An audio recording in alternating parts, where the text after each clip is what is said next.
할렐루야. 세상에 사람이 모이는 곳이 많습니다. 거의 대부분이겠죠.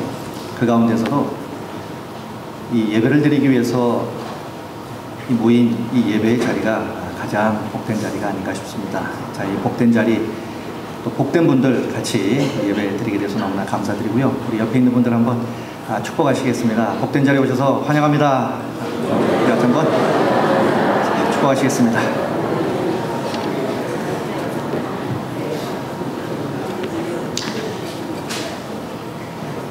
제가 오늘 설교를 준비하면서 설교를 처음에 어떻게 시작을 할까를 고민을 굉장히 많이 했습니다. 제가 군대 생활을 할 때 저는 문선대에 있었습니다. 문선대로 하면 음악하는 그런 무대입니다. 그것도 고급스럽게 클래식 음악을 하는 것이 아니고 소위 밴드를 하는 그런 곳에서 군대 생활을 했습니다. 그래서 대중가요를 참 많이 알아요. 또 좋아도 하고요. 지금도 듣고 있습니다. 그런데 오늘 제가 설교를 시작하면서 오늘 설교에 좀 맞는 그러한 곡을 하나 제가 골랐습니다. 다 들으면 좋은데 시간상 딱 1분만 제가 들려드리도록 하겠습니다. 딱 1분만 듣도록 하겠습니다.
이게 딱 1분입니다.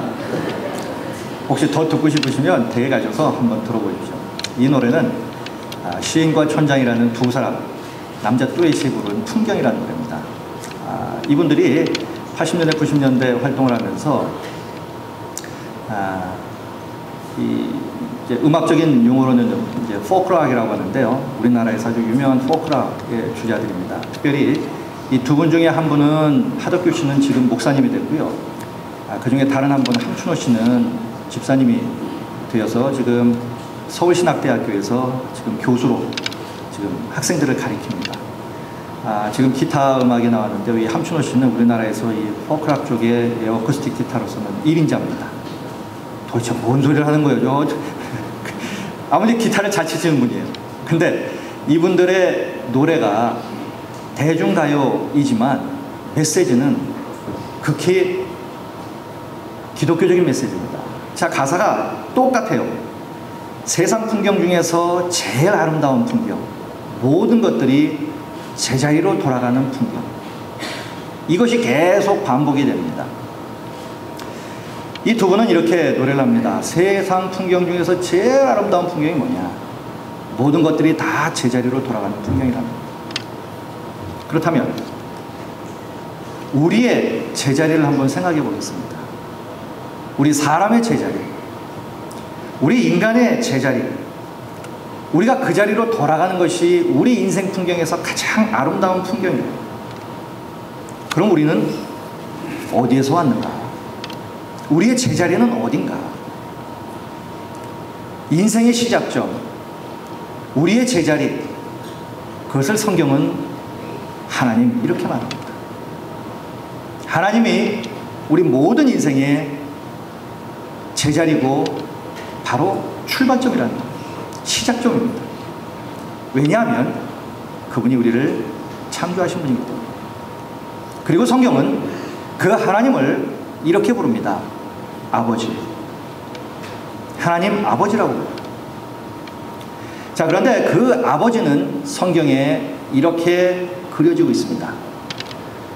이 하나님 아버지는 자신의 자녀를 위해서 자신의 모든 것을 희생하신 아버지, 세상에서 가장 위대한 선물을 주시고자 하시는 그러한 아버지. 이 선물은 우리의 오늘을 바꿀 뿐만 아니라 그리고 우리의 미래까지도 바꾸는 그러한 선물을 주시기 위해서 준비하시는 하나님 아버지랍니다. 그리고 그 선물은 나의 과거로부터 나를 해방시키고요, 나의 현재를 감사로 바꾸고요, 그리고 나의 미래를 소망으로 채우게 만드는 그런 선물입니다. 이 선물을 받으면 우리들의 인생관과 그리고 우리의 세계관과 우리의 모든 가치관이 송두리째 다 바뀌는 그러한 역사가 일어납니다.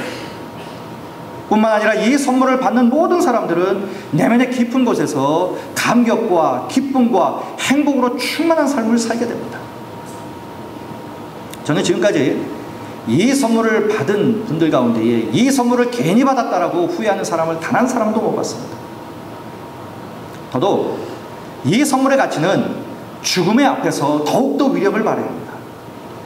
이 선물은 우리가 죽음을 두려워하지 아니하고 우리가 주위에 있는 사랑하는 이웃들에게 부활의 아침을 기대하며 그때 만나자 이렇게 인사하며 당당하게 세상을 떠날 수 있도록 만들어주는 그런 선물이에요. 이 선물을 가리켜서 성경은 그것을 구원 이렇게 말합니다. 그리고 그 소중한 구원의 선물을 우리에게 주시고자 그렇게 원하시는 분은 바로 하나님이에요. 자, 그럼 구원이 도대체 무엇입니까? 우리 모두는요, 우리의 죄로 말미암아 하나님과 원수가 되었습니다. 그래서 하나님과 대화할 수도 없고 하나님께 나아갈 수도 없게 되었어요. 이유는 우리의 죄 때문이었습니다. 그런데 예수님이 우리의 죄를 위해서 십자가에서 죽으시고 사흘 만에 부활하셨어요. 그래서 하나님과 우리 사이에 원수된 관계를 아버지와 자식의 관계로 바꿔버리셨습니다. 아버지와 나, 하나님과 우리의 사이에 화목을 놓았어요. 내가 한 것이 아닙니다. 하나님의 그의 아들 예수님을 보내주셨고 그 아들이 우리를 대신해서 십자가를 지셨고 그리고 하나님의 그 아들을 죽음에서 살리셨어요. 그리고 하나님과 우리 사이에 있는 이 벽을 예수 그리스도를 통해서 하나님이 허물어 버리셨습니다. 그래서 이제 하나님과 우리 사이에는 아무런 벽이 없게 되었어요. 언제든지 우리는 하나님을 만날 수 있게 됐고요, 언제든지 우리는 하나님과 대화할 수 있게 됐고요, 우리의 모든 것을 그 하나님 아버지에게 맡기고요, 그리고 그 하나님 아버지는 우리의 모든 것을 책임져 주시는 아버지와 자녀의 관계로 만들어 주셨어요. 그리고 그 아버지는 당신의 자녀에게 영원한 생명을 선물로 주시고요, 또한 천국을 소유하도록 선물로 주셨습니다. 그래서 구원을 선물로 받은 하나님의 자녀들은요, 영원한 생명을 누리고 지금도 천국을 우리의 마음속에 품고 그 천국을 누리며 감격 가운데 살 수 있게 만들어 주셨어요. 이것이 바로 구원입니다. 자, 그런데 이 구원은 행위로는 절대로 받을 수 없는 그러한 선물이라는 거예요. 참 그런 것도 그런 것이 선물이라고 하는 것은 문자 그대로 선물입니다. 만약 우리가 어떤 행위로 말미암아 무언가를 우리가 받았다고 하면 그것은 이미 선물이 아닙니다. 대가죠. 그런데 성경에서 구원은 우리에게서 생겨난 것이 아니라고 말합니다. 우리가 무언가를 행해서 행위로 말미암아 나오는 것이 아니라고 말해요. 그럼 왜 성경은요, 이 구원의 근거를 인간의 행위에 두지 않고 있느냐 하는 거예요. 이 구원이 인간의 행위로 말미암아 주어지는 것이 아니라고 말하는 이유가 도대체 뭐냐? 행위가 중요하지 않아서가 아닙니다. 인간이 가지고 있는 인간 행위의 불완전성 때문이에요. 인간의 행위는 완전하지 못하기 때문입니다. 만약 우리가 행위로 구원받는 일이 가능하다면요, 천국은 아마 자기 행위를 자랑하는 사람들로만 가득 채워질 겁니다. 그러면 그 사이에 무슨 일이 벌어집니까? 싸움이 일어나요. 천국은 그런 곳이 아니거든요. 그래서 성경은 이 구원이라고 하는 것은 우리의 행위에서 난 것이 아니기 때문에, 다시 말씀드려서 우리가 무언가를 잘해서, 내가 무언가를 해서, 내가 무언가를 노력을 해서 내가 얻는 것이 아니기 때문에 누구든지 이 구원에 대해서 스스로 자랑할 수 없다고 말씀을 합니다. 내가 착한 일을 많이 했기 때문에 내가 구원받았다, 이렇게 말할 수가 없다는 거예요. 또한 인간의 행위 그 자체는요, 또 보면 아무리 존경스럽고 그리고 우러러 보이는 사람일지라도 하나님의 완전하신 기준으로 보면 사람의 행위는 다 50보 100보예요. 거기가 거기라는 겁니다.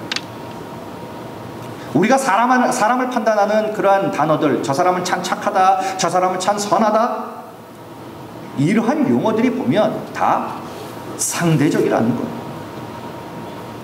완전하지가 않다는 얘기입니다. 절대적이지가 않다는 얘기입니다. 그래서 우리가 그 누군가에게 부여하는 성자라는 칭호, 이것도 인간 존재의 실상으로 보면 이것은 합당한 말이 아니라는 거죠. 그래서 절대자이신 하나님 앞에서 모든 사람은 다 죄인인 겁니다. 죄인일 뿐입니다. 그래서 성경은 이렇게 말합니다. 모든 사람이 죄를 범하였으면 하나님의 영광에 이르지 못한다. 아무리 내가 선하다, 그 누군가가 무엇을 했다, 하나님의 절대적인 기준으로 보면 다 그것이 그거라는 거예요. 하나님의 기준에서 보면 그렇다는 거죠. 그렇기 때문에 우리 인간의 행위는 절대적이지 않아요. 상대적입니다. 연약한 거예요. 그래서 이렇게 상대적이고 연약한 이러한 인간의 행위를 근거로 해서 구원받을 사람은 아무도 없는 거예요. 이처럼 구원은 행위로 말미암아 우리에게 주어지는 것이 아니에요. 그렇다면 이 구원은 어떻게 주어지는 그런 선물입니까? 구원은 은혜로만 주어지는 선물이라는 거예요. 우리가 무언가를 노력해서 내가 쟁취하고 얻는 것이 아니라 하나님이 우리를 사랑하셔서 하나님께서 우리에게 주시는 그러한 사랑의 은혜로만 주어지는 것이 바로 이 구원의 선물이라는 거예요. 그래서 성경은 이렇게 말합니다. 너희가 그 은혜로 인하여 믿음으로 말미암아 구원을 얻었다, 이렇게 말합니다. 그러면 은혜가 또 뭐냐? 은혜는 이런 겁니다. 받을 자격이 없는 사람에게 주어지는 사랑과 호의. 나는 받을 자격이 없습니다. 그럼에도 불구하고 내가 받는 것, 그 사랑, 그 호의가 바로 은혜라는 거예요. 자, 그럼 왜 하나님은 우리 인간에게 당신의 이 사랑과 은혜를 베풀고자 하십니까? 이유는 하나예요. 그것은 바로 하나님이 선하신 분이시고 자비로운 분이기 때문이에요. 그래서 성경은 이렇게 말합니다. 이는 그리스도 예수 안에서 우리에게 자비하심으로써 그 은혜의 지극히 풍성함을 오는 여러 세대에 나타내려 하십니다. 우리 하나님은 사랑과 자비로 이 은혜의 지극히 풍성함을 모든 사람들에게 다 나타내 보여주시기를 원하신다. 죄인된 인생들을 불쌍히 여기셔서 하나님의 자비하신 그 사랑이 우리에게 은혜를 베풀어서 구원을 선물로 주시게 되었다는 것입니다. 그것도 공짜로.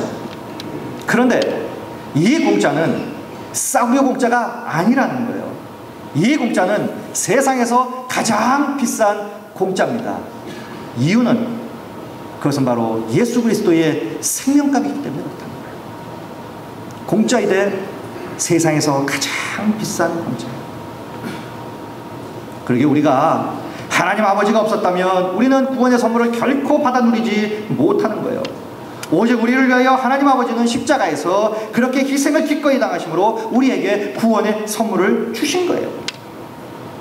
세상에서 가장 비싼 공짜, 이 구원의 선물이 은혜로 우리에게 주어졌다는 겁니다. 자, 그렇다면 하나님이 우리에게 이 은혜로 내리시는 이 구원의 선물을 그러면 우리는 어떻게 받을 수 있느냐? 성경은 아주 분명하고 명확하게 말합니다. 믿음으로 받는다. 믿음으로. 그러면 또 이런 질문이 생기겠죠. 그럼 믿음은 뭘까? 제가 믿음을 아주 단순하게 제가 이렇게 말씀드리겠습니다. 구원받는 믿음이란 이런 거예요. 왕이신 하나님이 우리에게 구원의 선물을 주시려고 내미십니다. 자, 그때 우리의 몸과 마음은 더럽혀진 인생이에요. 그럼에도 불구하고 그 선물을 받고자 그 왕 앞에 내미는 손과 같은 것이 믿음이에요. 주시려고 합니다. 가만히 있는 것이 아니라 제가 받겠습니다 하고 손을 내미는 것, 이것이 믿음이다. 우리가 감사함으로 손을 내밀어서 예수님의 용서의 선물을 받아들이고 우리의 마음을 열어서 주님의 이 용서의 주님을 우리가 나의 주님으로 영접하는 순간 우리는 죄짓음을 받고요, 구원을 선물로 얻게 됩니다. 그리고 우리는 하나님의 자녀가 되는 것입니다. 자, 이렇게 말씀을 드림에도 불구하고 아마 이렇게 생각하시는 분도 계실 겁니다.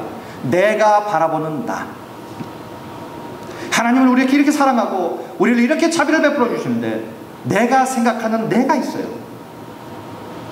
내가 생각하는 나는 아직까지 하나님을 만나 구원받기에는 너무 부족하다고 내 스스로가 나를 평가하는 분도 없지 않아 계실 것 같아요. 그런데 내가 생각하는 나와는 상관없이 하나님이 바라보시는 나는 내가 평가하는 나와는 상관없이 하나님이 평가하시는 나는 세상에서 가장 존귀한 존재랍니다. 비록 내가 생각하는 나는 너무 연약하고 쉽게 죄짓고 악에 빠지기도 하지만 그럼에도 불구하고 하나님이 보시기에 하나님이 생각하는 나는 여전히 세상에서 가장 귀하고 가장 소중하고 가장 값진 그런 존재랍니다.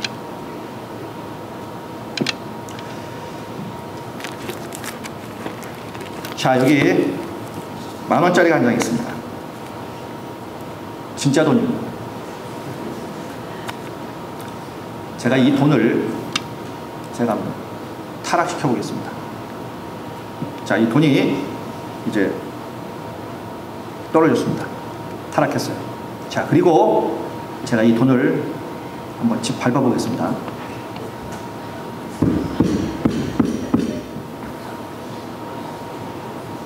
제가 이 돈을 버렸고 집 밟았습니다. 그것도 모자라서 제가 이 돈을 구겨버렸습니다. 자, 이 돈은 버려졌어요. 그리고 집 밟혀졌습니다. 그리고 이렇게 구겨졌어요. 자, 그런데 이 돈을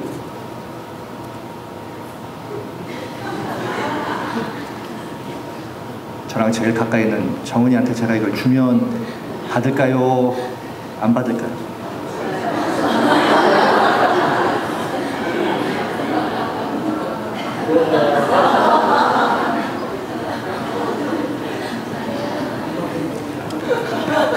자, 돈을 받았습니다.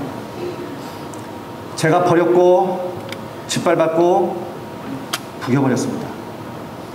그리고 제가 정원이를 줬습니다. 정원이는 저 돈을 가지고 이제 카페에 가서 이제 친구들이랑 커피를 사 먹을 때 그 주인이 이 돈은 버려졌고 이 돈은 밟혔고 이 돈은 구겨졌기 때문에 이 돈은 10,000원짜리가 아니라서 난 못 받는다 할까요? 아니죠. 버려졌고 밟혔고 구겨졌음에도 불구하고 저 돈은 여전히 10,000원이에요. 내가 생각하는 나, 버려졌고 밟혔고 구겨졌어요.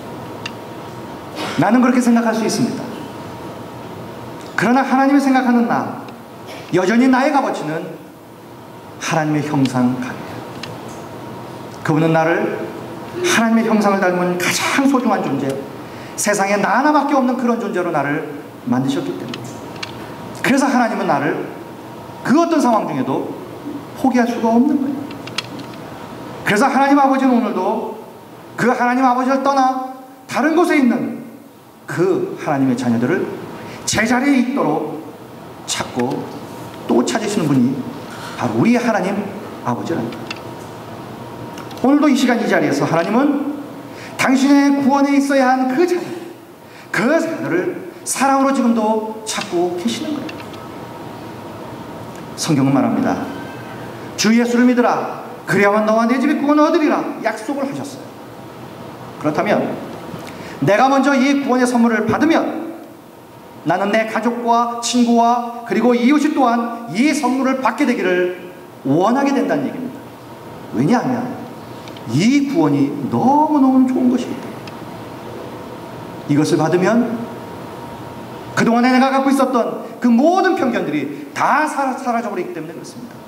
내가 왜 이렇게 좋은 것을 내가 왜 그때는 거부했을까 이런 생각이 들기 때문에 그래서 나 혼자 믿을 수가 없게 되는 겁니다. 그래서 내가 예수를 믿고 구원을 받으면 내 집이 구원을 받게 된다는 거예요. 나로 말미암아 이렇게 좋은 것이 바로 구원입니다. 또 어떤 분은 이렇게 생각할 수도 있을 거예요. 아직 우리 식구들이 예수 믿는 사람이 아무도 없는데 나 혼자 믿을 수 없다라고 생각하는 분도 계실 겁니다. 그러나 성경은요, 우리가 먼저 예수님 믿으면 우리가 출발점이 되어서 모든 식구가 마침내 구원의 반열에 드는 하나님의 자녀가 될 수 있다고 말씀합니다. 우리는 절망에 빠진 나라를 구하는 사람을 구국의 영웅이라고 말합니다. 그렇다면 만약 우리가 먼저 예수를 믿고 그리고 그 예수 믿은 그 복음을 가지고 우리가 가족들에 가서 그 가족들을 하나님께로 인도한다면 우리는 그 가정을, 내 가정을 구원하는 거예요. 그러면 나는 그때 가정의 구원의 영웅이 되는 겁니다.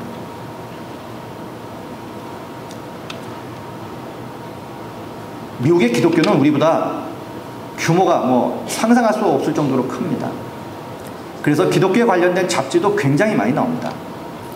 그 미국에서 나오는 기독교 잡지 가운데에 Sunday School Teachers라는 그런 잡지가 있습니다. 번역을 하면 주일학교 교사들이 보는 그런 잡지겠죠. 거기에 나온 내용이었습니다. 미국 알래바마 주에서 있었던 일입니다. 낸시 탐슨이라고 하는 여자 선생님, 중학교 선생님이 한 분 계셨어요. 미국도 마찬가지인가 봅니다. 선생님들이 도시에서 근무를 하고 싶지 시골로 가시는 분들은 거의 없는 것 같아요. 그러다 보니까 아무래도 또 시골은 교육의 또 사각지대가 되는 것 같아요. 근데 이분이 나름대로 자기의 어떤 그런 사명감이 있어서 도시에서 학교 생활, 교사 생활을 하다가 하나님 앞에 기도하면 제가 시골로 제가 전근을 가서 거기서 교편을 잡기를 원합니다 라고 이제 기도를 합니다. 그리고 또 한 가지 기도 제목은 이런 거였어요. 하나님께서 나를 어디로 인도하시든지 내가 그곳에서 하나님께서 원하시는 사람, 그 사람들을 내가 꼭 만나기를 소원합니다 라고 기도를 했었어요. 그 기도의 응답이 이루어져서 이제 이 선생님이 도예지에서 이제 시골로 전근을 가게 되었습니다. 자, 그리고 한 반을 맡게 되었습니다. 자, 가서 자기가 맡은 반을 쭉 보니까 장기 결석자 한 학생이 있었어요. 바비 존슨이라는 그런 학생이었습니다. 너무너무 오랫동안 장기 결석을 했기 때문에 궁금했던 거예요. 걱정도 되고. 그래서 이 학생의 근황을 이 선생님 그리고 다른 아이들에게 물어봤지만 아무도 그 학생의 근황을 몰랐어요. 결석을 너무너무 오래 한 이 장기 결석자이기 때문에 그냥 제적 처리를 해도 아무 문제가 없었습니다. 그런데 이 선생님 마음에는 그 학생이 계속 부담으로 남아 있습니다. 그래서 이 학생의 이름을 불러가며 날마다 기도를 하고 있었어요. 자, 그러던 어느 날 그 학생의 주소를 알아냈고 그리고 이 선생님은 그 바비를 찾으러 그 집에 갔습니다. 가보니까 짐작했던 대로 집안 형편이 엉망이었어요. 아버지는 알코올 중독자고 그리고 마약을 손대고 있었고요. 그리고 엄마는 가출해버렸고 동생이 하나 있는데 동생은 어디로 갔는지 소식도 모르고 더 충격적이었던 것은 그 집안에 아버지와 같이 그 바비가 있었는데 아버지도 취해 있었고, 그리고 그 아들 바비도 그 아버지 옆에서 술에 취해 있었어요. 이 선생님이 너무너무 가슴 아파서 그 바비의 손을 붙잡고, 얘야, 내가 새로 너희 반에 담임으로 온 선생님이다. 내가 너를 진짜 돕고 싶다. 우리 다시 학교로 가자. 내가 정말 더 열심히 공부하고 네가 진짜 좋은 사람이 되길 원해. 내가 그렇게 내가 너를 도와줄게. 우리 학교로 가자. 그랬더니 얘는 이미 술이 취해서 인사불성이에요. 그런 선생님의 말에 얘는 그냥 뭐 몰라요 하고 그냥 마는 거예요. 그때부터 이 선생님의 일과는 이렇게 바뀌었습니다. 학교, 학생의 집, 자기 집. 학교, 학생의 집, 자기 집. 계속 그 학생을 찾아가며 설득을 합니다. 바비야, 이 선생님 말이야, 한 가지 소원이 있어. 그래서 뭐냐면, 수업 시간에 내가 아이들의 이름을 부르지 않냐, 출석을 부르지 않냐, 그때 내가 바비 존슨 이렇게 내가 이름을 불렀을 때에 네가 저 뒤에 앉아서 예 선생님 저 여기 왔어요 이렇게 대답하는 것을 내가 너무너무 듣고 싶어. 그러니까 우리 학교 다시 가자. 이 선생님이 계속해서 찾아가서 날마다 찾아가면서 그 아이를 설득을 합니다. 설득을 하고 또 설득을 해서 드디어 이 학생이 이제 학교에 나왔어요. 자, 그날은 이 선생님이 이제 학생들의 이름을 부르는 목소리가 달라졌어요. 다음이 메리, 바비 하니까 저 뒤에서 예 선생님 저 여기 왔어요 대답을 합니다. 이 선생님이 너무너무 감격스러워서 그날 수업은 눈물로 수업을 끝냈습니다. 그리고 달려가서 그 바비를 안아줍니다. 그리고 이 선생님은 바비가 수업이 끝나면 이제 방과 후 수업을 해주는 거예요. 1대1로. 이제 공부를 따라갈 수 없으니까 계속해서 그렇게 도와줬어요. 한 2달 동안 이렇게 계속해서 도와줬습니다. 바비 역시 한 2달 동안 학교를 잘 나왔어요. 그런데 2달이 지난 어느 날부터 이 학생이 다시 보이질 않습니다. 다시 집으로 찾아갔어요. 그랬더니 그 아버지가 또 인사불성이 되어서 선생님이 온 것을 알고 그 선생님의 손을 붙잡고 하는 얘기가 이런 얘기예요. 선생님 큰일 났어요. 우리 바비가 마음이 아픈가 봐요. 앰뷸런스가 와서 우리 바비를 병원에 싣고 갔어요. 이제 다시 이 선생님은 이제 병원으로 뛰쳐갑니다. 가봤더니 이제 입원하고 있어요. 그래서 이제 의사 선생님 만나서 도대체 무슨 일이냐, 어떤 병이냐 물어봤더니 이 어린 학생이 간암 말기였어요. 이제 이때부터 이 선생님의 일과는 또 바뀌기 시작했습니다. 학교, 병원, 집. 학교, 병원, 집. 그러던 어느 날 이 학생이 선생님에게 이런 말을 합니다. 선생님, 저도 제 병이 중한 줄 저도 알아요. 저 얼마 못 사는 거 잘 알아요. 그러니 이제 선생님 다시 안 오셔도 돼요. 이 말을 듣고 선생님이 아주 솔직하게 얘기를 해줍니다. 그래, 지금 네 상태로는 다시 학교에는 올 수 없을 것 같아. 그래도 이 선생님은 내가 학교 말고 더 중요한 곳, 그곳을 꼭 가기를 내가 진짜 원해. 사람은 말이야, 누구든 다 한 번 죽게 돼 있어. 그런데 죽은 후에 모든 사람이 가야 할 곳이 있고 또 그곳에서는 다 하나님 앞에 서야 되는데 그때도 하나님은 사람들의 이름을 부른단다. 하나님께서 그때 바비라고 너의 이름을 부르실 때에 네가 예 하나님 저 여기 왔어요 이렇게 네가 하나님 앞에 대답하기를 예 선생님은 너무너무 원해. 그러자 이 바비가 말합니다. 선생님, 제가 그렇게 하고 싶은데 어떻게 하면 될까요? 선생님이 말합니다. 하나님이 세상을 이처럼 사랑하사 독생자를 주셨으니 이는 그를 믿는 자마다 멸망하지 아니하고 영생을 얻게 하려 하십니다. 다른 것 없다. 예수님을 너의 구주요 인생의 주인으로 모시면 돼. 그 예수님이 너를 위해서 하나님이 지금까지 가장 소중하게 준비해 놓으신 너를 위한 선물이죠. 그 선물, 예수님을 너의 구주로 인생의 주인으로 오늘 이 시간 네가 받아들이면 돼. 그러면 영원한 구원을 선물로 받을 수 있는 거야. 그 예수님이 지금도 너의 마음을 두드리고 계십니다. 그러니 네가 할 수 있는 것은 아무것도 없어. 단지 너의 마음의 문을 열고 예수님을 너의 인생의 주인이고 구세주로 영접을 하기만 하면 돼. 그러면 그 예수님이 너를 영원히 인도하시고 돌봐주실 거야. 천국을 선물로 주실 거야. 너와 영원히 함께 하실 거야. 너를 돌봐주실 거야. 예, 선생님, 제가 그 예수님을 영접할게요. 그리고 바비는 그 자리에서 예수님을 영접을 했습니다. 그런데 한 2주 후에 그 아버지에게 또 전화가 왔습니다. 선생님, 우리 바비가 죽을 모양이에요.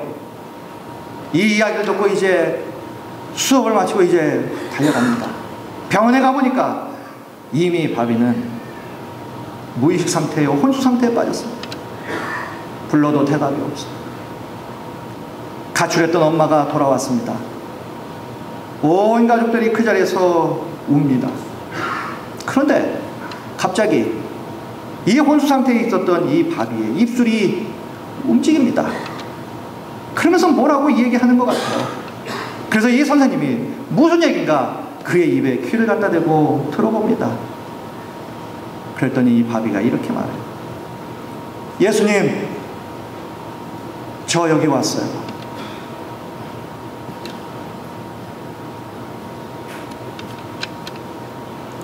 우리도 언젠가는 하나님 앞에 섭니다. 나도 쓰고 우리의 가족도 쓰고 누구는 다 죽어요. 모든 사람들은. 그때 하나님이 우리의 이름을 부르십니다. 그때 예, 하나님, 저 여기 왔어요. 이 대답을 우리가 해야 한다는 얘기죠.